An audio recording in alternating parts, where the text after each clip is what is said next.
Pessoal, vamos iniciar nosso vídeo, resenha financeira, vídeo novo no canal com uma participação muito especial, que não é o Artim, é o Diego Souza, né? É o cara zootecnista, é doutorado em melhoramento genético. Melhoramento genético, é isso, é um nome aí. É empreendedor, crossfiteiro, né? Crossfiteiro, atualmente. Metido a modelo, né? Nem tanto, né? Tá levando o nível aqui da beleza da mesa. Mas é isso aí, Diegão, seja muito bem-vindo. Prazer, meu caro, vamos iniciar nossa resenha. Fala, Diegão, prazer, cara, obrigado por ter vindo. Valeu, então. Cara, eu gostaria de começar isso perguntando um pouco mais sobre, fazendo uma construção lógica sobre a questão dos seus títulos, né? Onde você trabalha, você é uma pessoa que veio do mundo acadêmico, né? Você é formado em zootecnia. Como é que foi esse processo, esse passo para entrar na zootecnia? Assim, o desejo de entrar na zootecnia, né, surgiu porque eu sempre gostei de animais, né? E na época aqui ainda não tinha curso, por exemplo, de veterinária, agronomia e outros cursos de agrárias. E duas coisas que eu sempre gostei foi genética. É muito bom, genética. Biólogo conhece, né, tem disciplina de genética lá específica. E animais. Então, na época que eu comecei a conhecer zootecnia, eu já sabia que existia uma disciplina lá de melhoramento genético. Então, eu já entrei no curso focado nesse objetivo de trabalhar com melhoramento. E, por coincidência, né, foi o que eu segui até se tornar doutor. Para quem não sabe, né, zootecnia não é igual veterinária, como o pessoal fala, né? A veterinária, normalmente, eles trabalham mais com a parte clínica, ou seja, como se fosse um médico dos animais. E já a zootecnia, ele trabalha com produção, ou seja, todo animal que vai produzir alguma coisa, o zootecnista ele pode trabalhar. O exemplo mais claro que eu dou é a abelha. O zootecnista ele trabalha com a abelha. Por quê? Porque a abelha produz mel. Então, assim, o objetivo do zootecnista sempre é aumentar a produção, ou seja, é aumentar a produtividade de alguma produção em si. E é onde é que precisa fazer muita pesquisa, muito cálculo, né, para chegar... Com certeza. Aí entra nutrição, reprodução, sanidade. Então, desde que a gente entra no curso, a gente já é engajado na área da pesquisa, porque a zootecnia foi o primeiro curso da UVA a ter uma pós-graduação. Isso é mesmo, foi. Então, a gente já entra no curso com essa veia da pesquisa. Então, eu fui bolsista de iniciação desde, acho que do terceiro, quarto semestre, eu já era bolsista de iniciação. Então, quando você começa, desde o começo do curso, isso vai seguindo. Assim, quando eu terminei a graduação, eu já emendei com mestrado na própria Universidade Vale do Acaraú.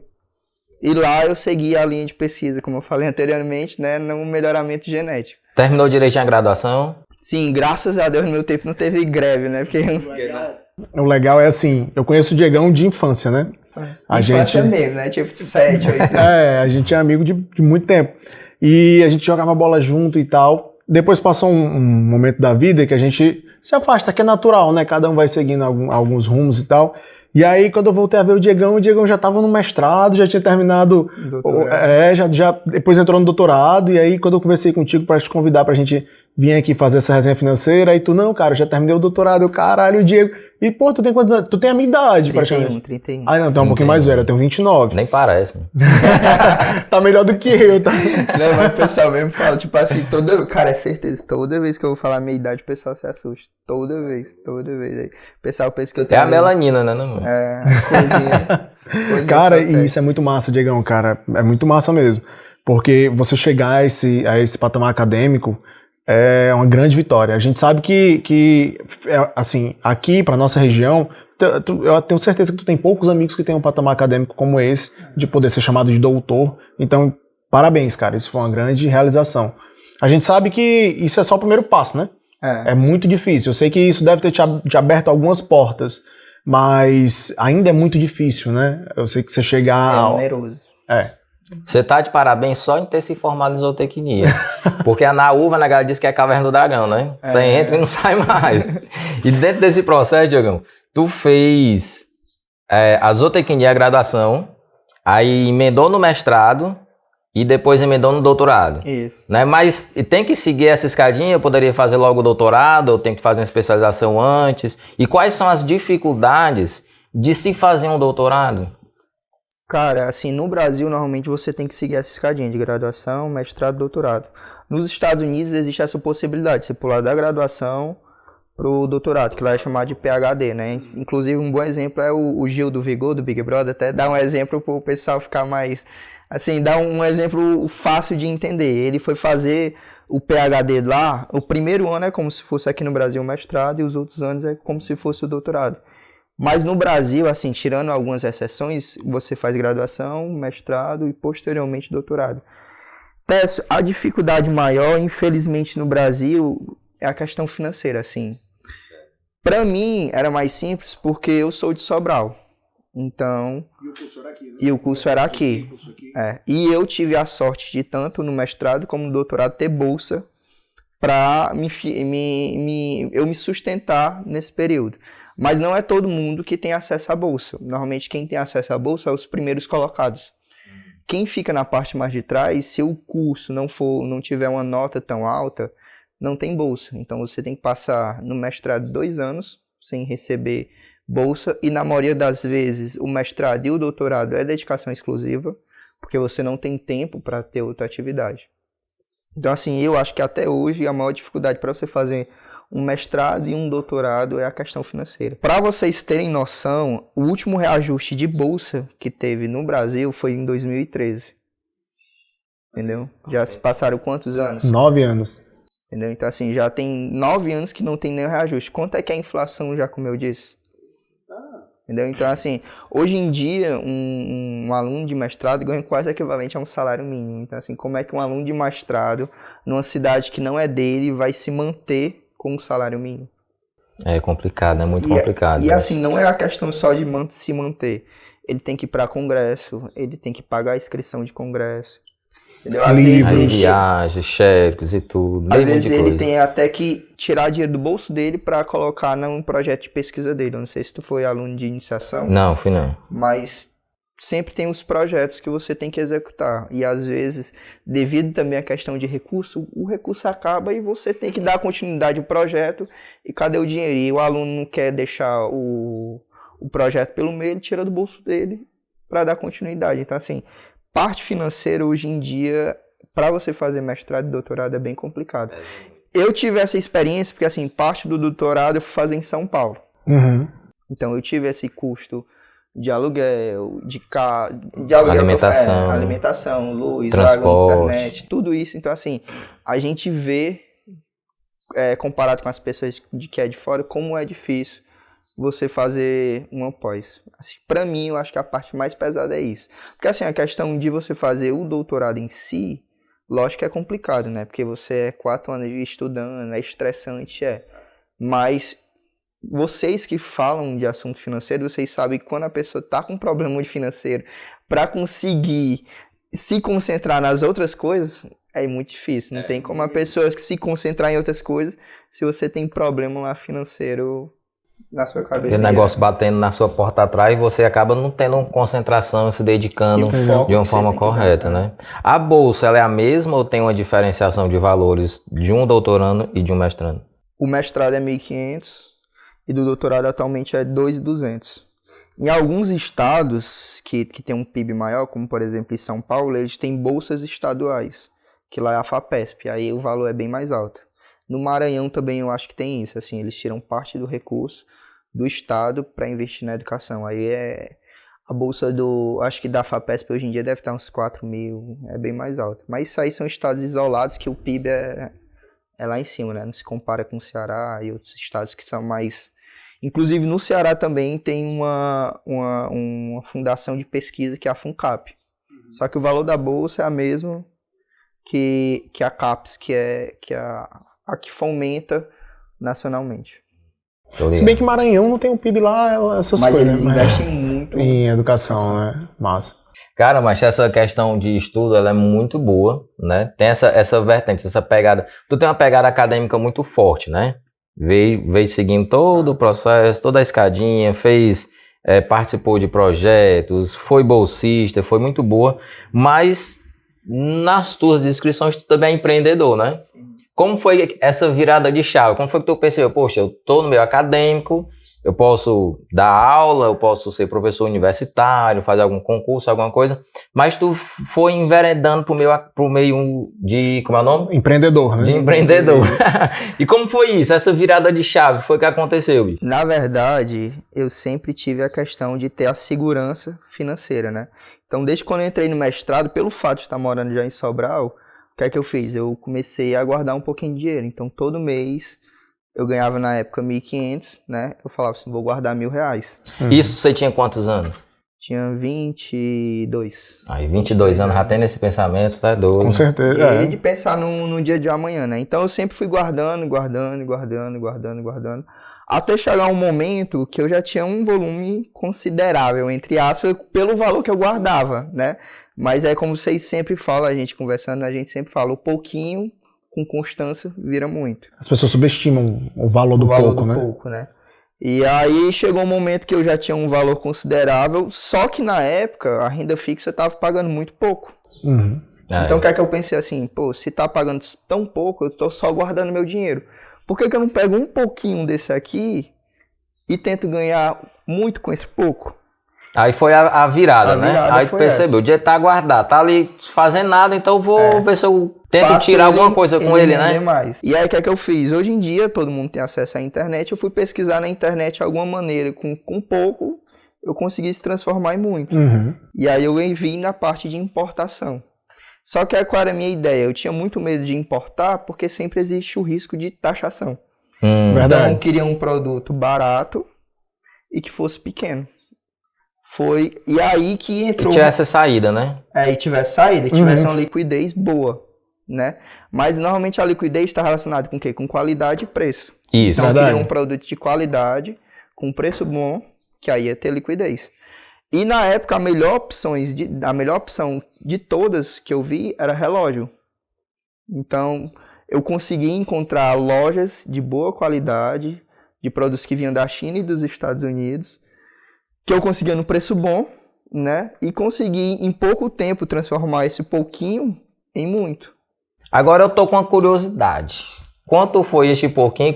Pode dizer? Pode. O pouquinho e o muito, pra ver se esse negócio é bom. É legal quantificar, né? A galera ver que... entender. Rapaz, será se ele for uma jogada boa certo, mesmo? Né? O interessante é até dizer assim, era outro cenário, né? Porque assim, outro a gente contexto, falando né? hoje aqui, é assim, não, vou fazer isso também, né? Tem que entender que era outro contexto, outro cenário. Só há alguns anos atrás. Isso acho que foi, assim, a primeira vez que eu fui empreender, eu acho que foi em 2016. Ou seja, eu entrei no mestrado em 2002, eu já estava entrando no doutorado. 2012, né? 12. Eu entrei em 2012 e no mestrado o doutorado eu entrei em 2016, ou seja, já tinham passado 4 anos. Uhum. Então assim, eu já tinha um dinheirinho guardado. O que é que eu fiz? Eu peguei R$1.000 desse dinheiro que eu tinha guardado e comprei de relógios, né? Lógico que eu não peguei os R$1.000 e comprei de uma vez, mas eu ia comprando, sei lá, 4, 5 relógios.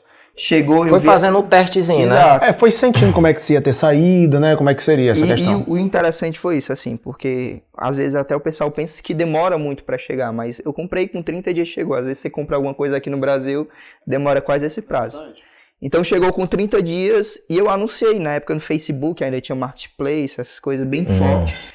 Em menos de 2 horas eu vendi os 4 relógios. Olha aí. Lógico que assim, foi alguns para amigos e outros para pessoas desconhecidas. E na hora eu já tive o lucro, eu acho que eu gastei R$200 e consegui vender por 600. Então em 2, 3 horas eu consegui o lucro de R$400.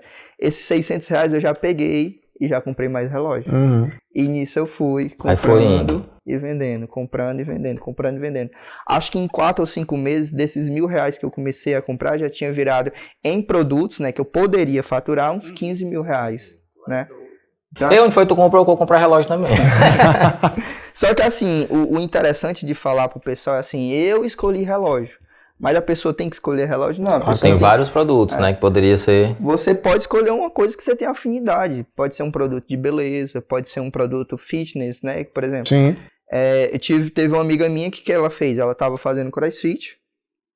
Lá tinha muita procura de corda, porque um dos exercícios que tem lá é pular corda. O que é que ela fez? Ela pediu para mim, olha quanto é que tá o preço da corda, compra algumas para eu vender. Na época, o preço da corda, nesses sites... era R$30. Ela vendeu cada unidade por 120. Oh. Ela comprou 10. entendeu? Então, assim, o que eu acho interessante falar é que é sempre bom você ter uma graninha extra. É importante ter diversificar as fontes, Exato. né? Os mais velhos, eles falam o seguinte, ó, quem tem um...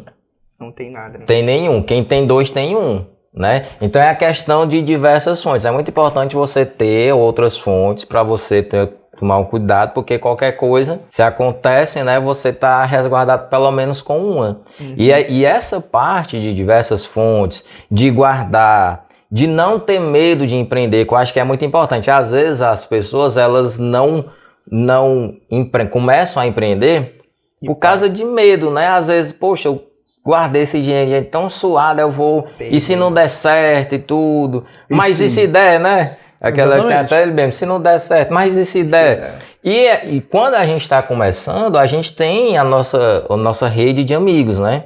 A gente pode, os amigos podem dar uma força, né? Em comprar, em indicar, porque quando você indica um produto que é bom para um amigo que lhe conhece, essa indicação ela é mais forte. E aí vai indo, vai começando. E essa parte é muito importante, eu queria saber um pouco mais sobre você.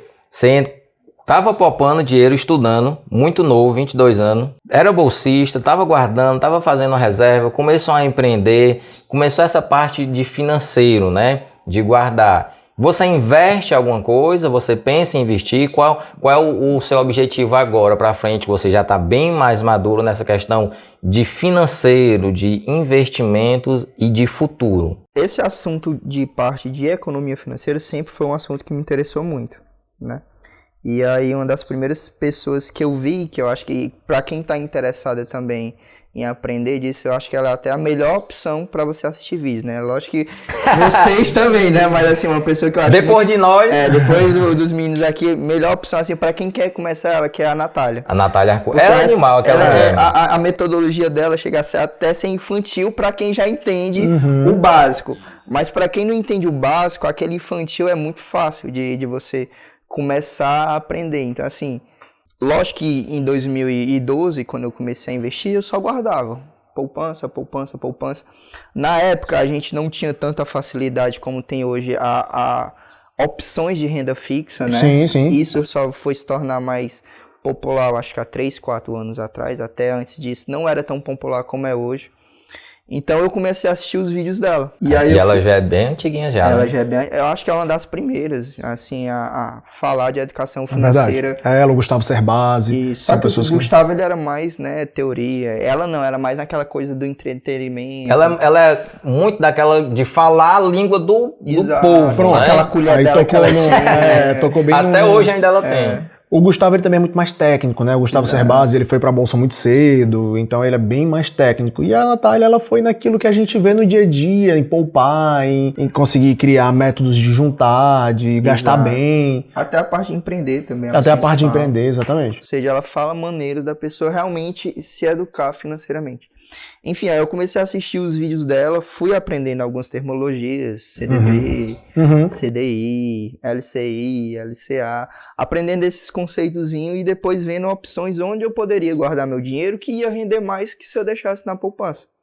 E o mais engraçado é que, assim, até quando a gente começa a colocar dinheiro nesses tipos de opções, que a gente vê o dinheirinho crescendo de pouquinho em pouquinho. Isso até anima, né? Com certeza. Às vezes você deixava o dinheiro na poupança lá e você via... Lá passava um mês, aumentava 2, 3 reais. Lá não. Lá e tem que girar o mês, né? O aniversário, né? Só quando gira o mês, que o dinheiro tá lá, que ele vai render alguma coisa. E o CDB não. O CDB você vinha lá todo dia aumentando um pouquinho. E aquilo ali vai fazendo a pessoa se interessar mais. Vai criando mais gosto, né? Exato. E aí eu fui atrás de outras pessoas também que tratavam do assunto. Né? Que eu conheci Primo Rico, Bruno Perini, que aí pra mim se tornaram mais referência do que a Natália, porque a Natália já se tornou, entre aspas, um conteúdo mais infantil, mais inicial. É que ela consolidou a sua base, né? Deixou a sua base forte. E eu acho isso muito interessante, porque você, como é um estudante, né?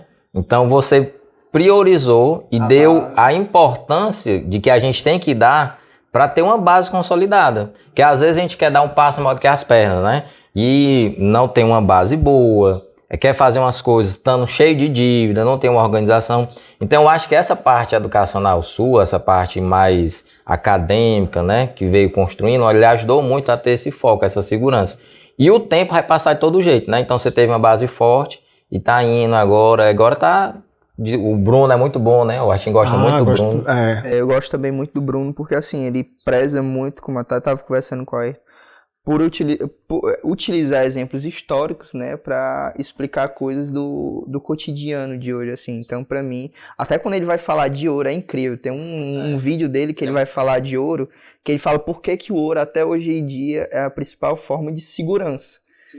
E ele pontua lá 7 pontos para dizer por que o ouro ele é tão único, né, assim, como fonte de reserva financeira. Eu acho que, assim, cada um se identifica com alguma coisa, né, com alguma características desses influenciadores, porque é fato que eles chegaram até a gente e eles nos motivaram ou complementaram o conhecimento que a gente tem, né, e eu acho o Bruno, assim, a parte técnica, eu gosto, eu sou um cara que gosta do jeito como ele dá detalhe, como ele traz detalhes e tal. Dele, assim. A oratória é foda, né? Eu, como sou da parte acadêmica, uma coisa que eu admiro muito, inclusive até elogiar aqui pro Tess, e o Artin também, a oratória de vocês em vídeo é muito boa, então se torna muito claro o assunto, não porque o assunto é fácil, mas devido à oratória, a maneira como vocês passam o assunto, torna o assunto fácil. Isso tem diretamente relacionado com a maneira como que você fala, oratória, comunicação. E o Bruno bate exatamente nisso, né? Assim, a maneira como ele fala torna um assunto simples. E não é qualquer pessoa que consegue fazer isso. Isso ou é seu ou você tem que trabalhar muito para conseguir. Eu achei legal que o Diego pontuou, né? Em vídeo é muito bom, presencial nem tanto. Presencial nem tanto. Presencial tá deixando a desejar. Mas dá bom, vai dar certo, a gente vai conseguindo. E eu vou dizer uma coisa para vocês. Sabe quem é que vai aprender e ganhar dinheiro também? Quem tá assistindo, menina, é quem outra tá coisa, assistindo, né? E quem vai curtir logo o vídeo aí, se inscrever no canal, galera. Se inscreve no canal, exatamente, deixa o like da Heads Up. O Diegão tá começando aqui, na verdade, nessa nova mudança, né? Como sendo nosso primeiro convidado, mas além do Diego, vem várias pessoas, a gente tem muitos projetos. E não só segue a Heads Up, como também segue o Diegão lá no Instagram, né, Diego? Instagram. Ainda não tem canal no YouTube? Não. Coisa pro futuro, novos projetos. Futuro. Qual é o Instagram que a gente consegue te encontrar lá, Diego? Sou o Diego Souza. Sou o Diego Souza. Massa. Galera, segue o Diegão também, beleza? Show de bola. Diegão, eu queria te perguntar outra coisa, cara. Você é muito dessa parte da renda fixa, né? Sou. Você tem alguma exposição na renda variável? Se não, pretende ter no futuro? Pretendo. Por que eu não entrei ainda? Porque assim, como eu falei pra vocês, eu sou da área acadêmica, né?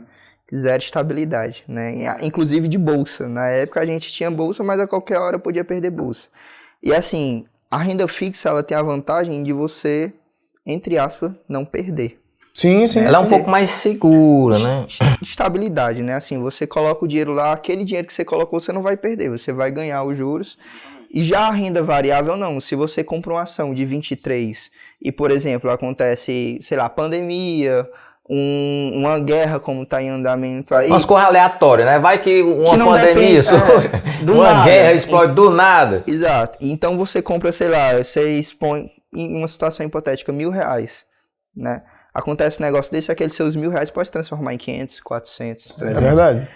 E assim, e como eu sempre não tive essa estabilidade, eu poderia precisar da minha reserva a qualquer momento, eu preferi não me expor na renda variável por conta disso.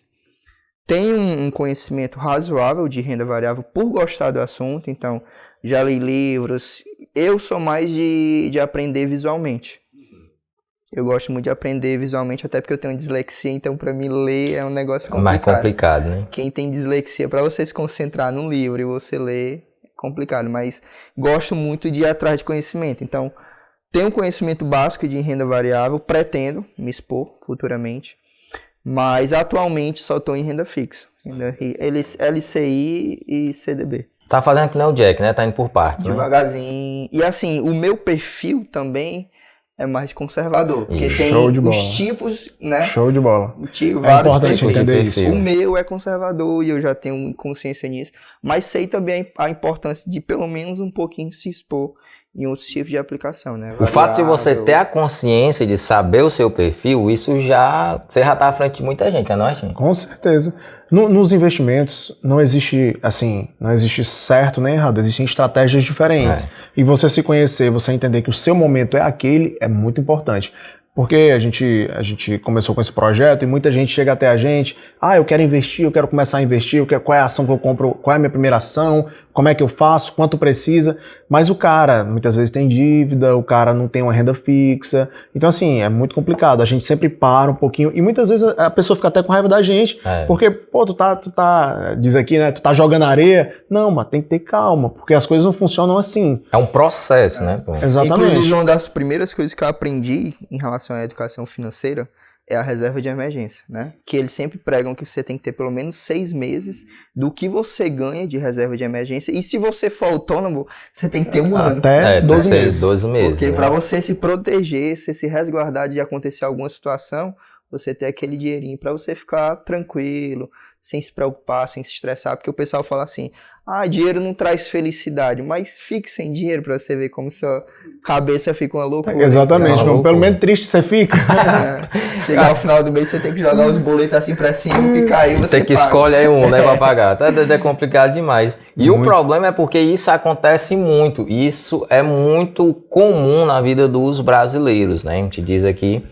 E essa questão de educação financeira, de você saber a reserva de emergência, saber o porquê de você juntar 6, 12 ou até 3, tem algumas pessoas, por exemplo, um funcionário público, como tem uma certa estabilidade, poderia ser uns 3 vezes o salário, o seu custo de vida.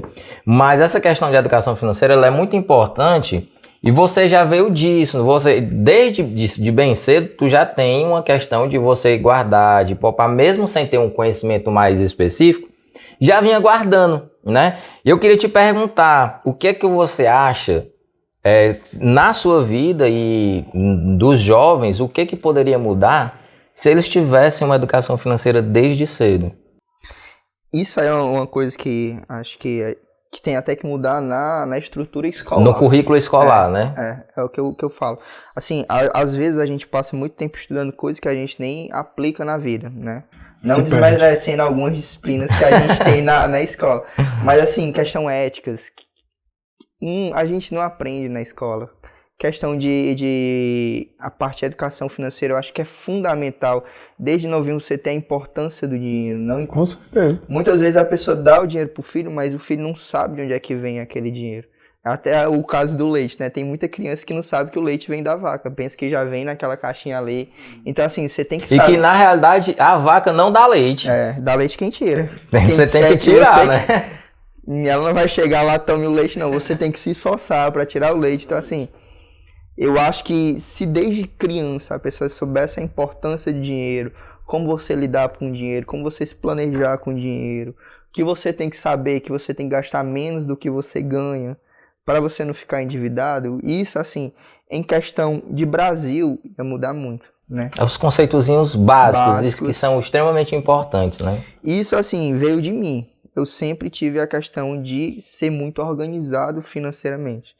Então, a gente estava até falando em off aqui, né? Uhum. Desde 2016, eu tenho todos os meus gastos mensais que massa, organizados cara. Em planilha lá. Que massa. Eu posso até depois passar para vocês mostrarem assim embaixo, porque desde 2016, isso foi na época, eu acho que quando eu entrei no doutorado. Eu falei assim, não, a partir de agora, como eu fui morar fora, né? Eu fui morar em Fortaleza, então eu tinha que ter meu gasto de aluguel, meu gasto de luz, meu gasto de água, para saber quanto é que eu poderia gastar e também quanto é que eu teria que poupar. Porque assim, a questão do poupar, eu coloco como fosse um boleto. Sim, exatamente. É um boleto Isso é que eu importante. tenho que pagar todo mês, independente dos meus outros gastos, era um boleto. Na época eu acho que eu coloquei, não sei se foi de R$500, mas era um boleto certo que todo mês eu tinha que pagar. Então assim, eu tendo meu gasto, que eu sabia que eu ia ter de aluguel, de água, de luz, e o meu boletozinho do meu Diego do futuro, né? Pronto, eu já ia te falar. Na verdade, tu tava se pagando. Se entendeu? pagar. Tu tava se pagando. Tu tava reservando lá aquele dinheirinho pra se pagar. Futuro. Então assim, eu sempre tive isso muito organizado. O que é que eu acho que isso deveria acontecer? Deveria ser passado de pai para filho. Já que a escola não faz, os pais que deveriam passar isso para o filho da maneira que eles acharem conveniente, né? O problema é que muitas vezes os pais, por não ter tido aquilo que os filhos... Eles fazem questão de dar para o filho a melhor estrutura que eles não tiveram, né? E acabam deixando de ensinar algumas coisas que são muito importantes. E esse lado financeiro É muito importante, assim, a criança desde pequena saber dar o valor. Eu vi, inclusive, uma publicação que os pais pagavam os filhos para fazer tarefas diárias. Sim, para ele ver a importância, assim, ó, você tá recebendo, mas é porque você tá fazendo alguma atividade, né? Então, assim, ele utilizou essa maneira. Outro pai utilizava através de leituras de livro. Cada livro que você lesse, você vai ganhar um... Você era premiado de alguma forma. Exato, entendeu? Então, eles utilizam maneiras diferentes para mostrar a importância do dinheiro. Qual é o certo? Eu acho que não tem o certo, né? Eu acho que o importante é você conseguir, de alguma maneira, passar para os filhos a importância do dinheiro no dia a dia. Quando a gente fala assim mais dessa parte financeira, de organização, às vezes a gente vê muitas metodologias, né? 30, 50, 30, 20, ou então varia os números, né? E não tem um certo em si, como o Martin falou, você acabou de falar agora. O que é ideal é que você se enquadre naquilo que é melhor para você, né? Principalmente por conta que existe todo um processo, né, dessa parte financeira que envolve perfil de investidor, que envolve o que é que você deseja para um futuro, qual o seu objetivo, qual é o seu objetivo. Então, somos em 3 e eu tenho certeza que cada um tem objetivos aqui diferentes. E existe um plano personalizado que pode ser traçado por cada um para chegar ao objetivo final. Isso é que é importante. E é muito importante a gente falar isso para não deixar as coisas taxativas, né? É assim, tem que ser assim. Não é assim. Não é assim, exatamente. Pode ir se moldando de acordo com o que você deseja, de acordo com a sua condição. Exato. E eu acho que o principal, eu até falei, né? Assim, eu colocava o meu boleto, entre aspas, né, de R$500, mas se a pessoa puder poupar 50, poupe 50. Se você puder poupar 100, são momentos de vida, né? O que eu sempre falo, a questão é a constância. Se você criar esse hábito, pronto, aí aquilo ali você nunca mais perde. Mas você tem que ter esse hábito. Você tem que ter esse hábito, criar esse hábito de pensar no seu eu do futuro. Porque, inclusive, agora eu vou até parafrasear o Bruno, ele sempre fala assim, o pessoal fala assim, eu tenho que viver o hoje. Mas a probabilidade de você estar vivo amanhã é de mais de 99%. Então, assim, se você ficasse vivendo só hoje e não pensar no amanhã, o amanhã vai chegar e você não vai ter dinheiro. Então, assim, você tem que pensar no amanhã. É fundamental, um pouquinho ou muito, você pensar no amanhã. Cara, essa questão do pensar no futuro, eu acho muito interessante porque uma coisa que eu acho muito invocada, mas, e que às vezes a gente não se atenta, é no tempo. É muito interessante, porque o tempo ele vai passar de qualquer forma. E ele vai ali devagarzinho. Devagarzinho. Se desde 2016 tu começou esses negócios, tu não tivesse pensado na manhã, hoje como é que estaria? Estaria meio... E sem falar no seu pessoal, né? Nas coisas que você passou, que você precisou, se você não tivesse sido organizado. Então, eu não sei nem se eu vou estar vivo amanhã, não, mas a probabilidade é que esteja, né? E é o que a gente quer, né? Eu acho que é até interessante falar, né? Nessa questão da segurança, por exemplo, em 2020... Não vou entrar em parte pessoal, né? Mas em 2020 eu tive que passar o ano todinho sem trabalhar por conta de problema de saúde de um parente. E devido ao fato de eu ter essa reserva, me deixou muito tranquilo, porque eu sabia que eu conseguiria passar aquele ano todinho sem trabalhar, mantendo meu padrão de vida que eu já tinha, por ter minha reserva de emergência. Agora eu coloco numa situação que uma pessoa que não tivesse. Então a pessoa ia ter o problema de saúde do parente, ia ter o problema financeiro. A pessoa não ia conseguir se concentrar no problema de saúde, que no momento era o importante, devido ao problema financeiro, porque no final do mês ia chegar os boletos do mesmo jeito. Exatamente. A conta de água, a conta de luz, o aluguel, ele não está preocupado se você está com algum problema pessoal, não. Chega. O boleto é uma coisa que eu acho invocado, porque todo mês ele tá batendo na sua porta. Batendo. Então, assim, por isso é uma outra razão da importância de você ter sua reserva de emergência. Essa tranquilidade em algumas situações específicas, né? Então, assim, eu até aconselho, pessoal, que não faça. Pense dessa maneira, que você está deixando um dinheirinho pro seu eu do futuro. Hoje você não está precisando, mas o seu eu do futuro pode precisar. Pense que amanhã você vai estar vivo, né? Então, bota essa mentalidade. Se você tivesse um mindset, essa virada de chave, eu acho que fica mais fácil você ver a importância de você guardar um dinheirinho. Com certeza. Investir, né, também. Não Com só certeza. Guardar, né? A questão não é só poupar, é investir também. fazer o dinheiro trabalhar por você. Aí acho que a ideia é essa. Essa parte de investimento, ela não está associada só em ação, só em fundo, essa parte de investimentos pode ser, ela é muito ampla, pode ser de diversas formas, de acordo com como você se enquadra, né? Inclusive, quem assistir esse vídeo, você está investindo em você. Você está investindo em conhecimento. Investindo em conhecimento. Exatamente.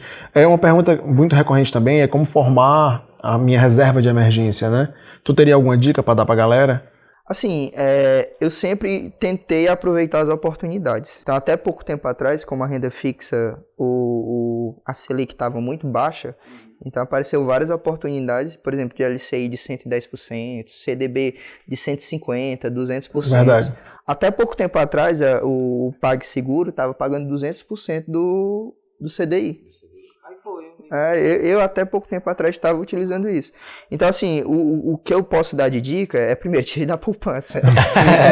Tire da poupança. Você tem dinheiro parado na poupança, a inflação está comendo tudo. Você está perdendo dinheiro, na verdade. E tentar procurar a melhor opção que pague o melhor valor de CDI, né? No caso, hoje em dia, a maioria está pagando só 100%. Mas ainda existe algumas opções que estão pagando mais de 100%. Uhum. O PicPay, eu acho que está pagando 125%. 105. 105, achou já? Aí, ó, essa variação que é ruim, né? Mas assim, aí entra outros tipos de aplicações que eu acho que não é o momento de falar agora. Mas o que eu aconselharia é, dentro dessas instituições mais populares, Nubank, Inter, PicPay, PagSeguro, ver qual é que está pagando mais e deixar o seu dinheiro lá. Pelo menos nesse momento inicial, que pelo menos vai estar rendendo mais que a poupança, né? Que eu acho que a poupança não é a melhor opção. Quem está em banco grande também, tem fundos de investimentos atrelados em Tesouro Direto, que são muito bons. Também Trend DI. Eu ia falar de prefixado, mas eu acho que já... Pode ser um momento para um segundo vídeo, né? Pode ser, se você quiser um segundo vídeo, uma segunda resenha com o Diego Souza, entrando numa parte mais específica, pode ser de investimento, pode ser na graduação, na parte acadêmica, pode comentar aí embaixo que a gente faz, a gente vai perturbar ele lá. E a gente vem. Cara, eu queria que você deixasse uma mensagem para o jovem de hoje em dia, né? Você é um cara jovem, aparenta até mais, e você tá na parte acadêmica, tá na parte de empreender, tá na parte de investir. Qual é a mensagem que você poderia deixar para o jovem que está saindo do ensino médio, ou que já saiu do ensino médio, está com seu 19, 20, 21 anos, que está um pouco perdido na vida? Deixa eu dificultar essa pergunta. Tu faria tudo de novo? Faria. Da maneira que eu fiz, eu faria. Faria tudo de novo? Não mudaria, não. Agora, assim, lógico que hoje em dia eu vejo que empreender é um negócio que vale a pena. Agora, assim, o problema das pessoas é que elas empreendem sem ter o conhecimento. Sem ter o conhecimento. Eu vou dar um exemplo que para mim foi referência. Tem um amigo meu que ele resolveu empreender. Ele foi para a área acadêmica, fez graduação, fez mestrado, e ele viu que não era a vocação dele. Ele era uma pessoa muito de comunicação, tinha muitos amigos, e falou assim, vou empreender. Só que antes de empreender, ele fez o quê? Ele foi atrás de conhecimento. Ele queria montar uma Xerox, né, trabalhar com gráfico, essas coisas. Só que ele nunca tinha trabalhado com isso. O que foi que ele fez? Ele passou 3 ou 4 meses trabalhando de graça no Xerox de um amigo dele, para ver qual era o maquinário melhor, como é que fazia a manutenção, como era o processo de gerenciar. Depois que ele aprendeu tudo isso, ele montou a gráfica dele. Ou seja, ele não só chegou lá e falou assim, vou pegar aqui 100 mil e vou montar a minha gráfica. Não, ele foi primeiro atrás do conhecimento. Exatamente. E aplicou aquele conhecimento que ele teve para montar o negócio dele. A estratégia do grande estrategista, né? A chance de errar é bem menor. Então, assim, o que eu recomendo é, se você não gosta dessa área acadêmica, se você vê que não tem vocação, não é nenhum erro. Eu acho que cada vez mais a pessoa tem que tirar essa mentalidade que, tipo, só é bem sucedido quem entra na área acadêmica. Não. Você pode ser bem sucedido empreendendo, fazendo o que você gosta. Hoje em dia até tem uns influenciadores que trabalham com o celular na mão e dá certo, porque é a vocação dele. É verdade. Então, assim, se você quer empreender, empreenda, independente da sua idade. Tem, acho que, eu não me recordo o nome dele, mas tem um menino de 13, 14 anos que ele começou a empreender na escola. Hoje em dia, eu acho que ele deve ter uns 17, 18 e já tem milhões de... Então, assim, não tem idade para você começar a empreender. O negócio é, se você for fazer aquilo, se capacite para fazer bem feito. Entendo o negócio. Eu acho que o ideal é isso. Se dedique, corra atrás de aprender. Porque, assim...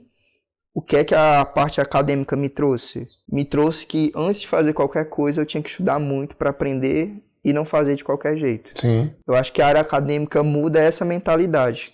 Porque assim, quem trabalha na área acadêmica trabalha com pesquisa. Para pesquisar você tem que estudar. Então tudo na vida eu não faço antes de pesquisar muito, de estudar muito. Isso na compra de um celular até um investimento. Tudo que eu faço eu tenho certeza. Não, é isso, esse é o certo, eu tenho certeza que é isso. Então assim, eu acho que o fundamental, isso eu acho que vocês vão concordar, é o conhecimento. Com certeza. Conhecimento. E hoje em dia a principal moeda de troca de qualquer pessoa é o seu conhecimento, é o seu know-how.